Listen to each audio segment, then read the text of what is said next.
தண்ணீருக்காக அண்டை மாநிலங்களுடன் தமிழக போராடி வரும் நிலையில் பாலாற்றின் குறுக்கே உள்ள தடுப்பணையின் உயரத்தை அதிகரிக்கும் நடவடிக்கையில் ஆந்திர அரசு இறங்கியுள்ளது. பாலாற்றில் தமிழகத்தின் உரிமைகள் என்ன என்பது குறித்து விரிவாக அலசுகிறது இந்த செய்தி தொகுப்பு. 1991 ஆண்டு நதிநீர் பங்கீடு தொடர்பாக உச்சநீதிமன்றம் அளித்துள்ள தீர்ப்பில் ஒரு மாநிலத்தின் உரிமையை விட கூடுதலாக நீரை சேமிக்க கூடாது என தெளிவாக கூறியுள்ளது.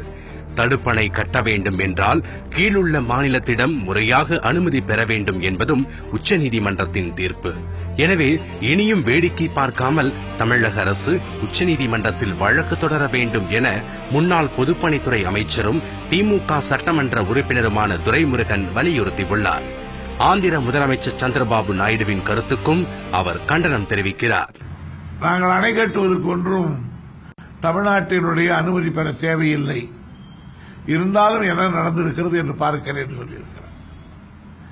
தமிழ்நாட்டை கேட்க வேண்டிய அவசியமில்லை என்று சொன்னது சரியல்ல.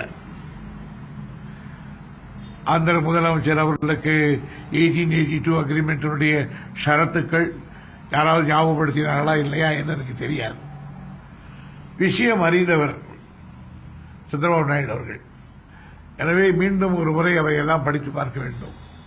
ஆந்திரா, கர்நாடகம், தமிழகம் என 3 மாநிலங்களில் 370 கிலோமீட்டர் தொலைவிற்கு பாலாறு பயணிக்கிறது. தமிழகத்தில் 225 கிலோமீட்டர் தூரம் வரை பாயும் பாலாறு ஆந்திராவில் வெறும் 50 கிலோமீட்டர் தூரம் மட்டுமே செல்கிறது. அந்த 50 கிலோமீட்டருக்குள் 22 தடுப்பணைகளை ஆந்திர அரசு அமைத்துள்ளது. இது இந்திய இறையாண்மைக்கு விடுக்கும் சவால் என்கிறார் ஓய்வு பெற்ற தமிழக பொதுப்பணித்துறை அதிகாரி வீரப்பன். நதிகளை தேசியமயமாக்க வேண்டும் எனவும் இவர் வலியுறுத்துகிறார். மத்திய அரசு உடனடியாக தலையிட்டு இந்திரா காந்தி அவர்கள் செய்தது போல எல்லா வங்கிகளையும் தேசியமயமாக்குவது போல பன்மாநில நதிகளை முழுமையாக தேசியமயமாக்கி மத்திய அரசினுடைய கட்டுப்பாட்டில் கொண்டு வர வேண்டும். 1892 ஆண்டு போடப்பட்ட மைசூர் மெட்ராஸ் ஒப்பந்தத்தில் தேசிய பங்கீட்டு நதிகள் பட்டியலில் பாலாறு 8வது இடத்தில் உள்ளது. காவிரி நதிக்குள்ள சட்ட விதிகள் அனைத்தும் பாலாறுக்கும் பொருந்தும்.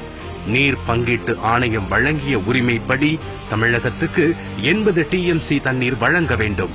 ஆந்திராவுக்கு வெறும் 14 டிஎம்சி தண்ணீர் மட்டுமே எடுக்க உரிமை உண்டு. பாலாற்றில் 80 டிஎம்சி தண்ணீர் வருகிறது. அதில் 25 விழுக்காடு கர்நாடகாவுக்கும், 15 விழுக்காடுகள் ஆந்திராவிற்கும், 50 விழுக்காடு தமிழ்நாட்டிற்கும் கொடுக்கப்பட வேண்டும் என்று மிக தெளிவாக குறிப்பிடப்பட்டிருக்கிறது.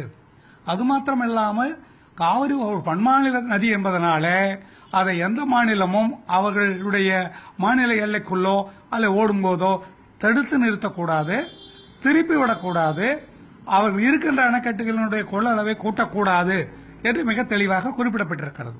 ஆனால் அனைத்து விதிகளையும் புறந்தள்ளிவிட்டு வரைமுறை இல்லாமல் தண்ணீரை தேக்கும் முயற்சியில் ஆந்திர அரசு இறங்கியுள்ளது.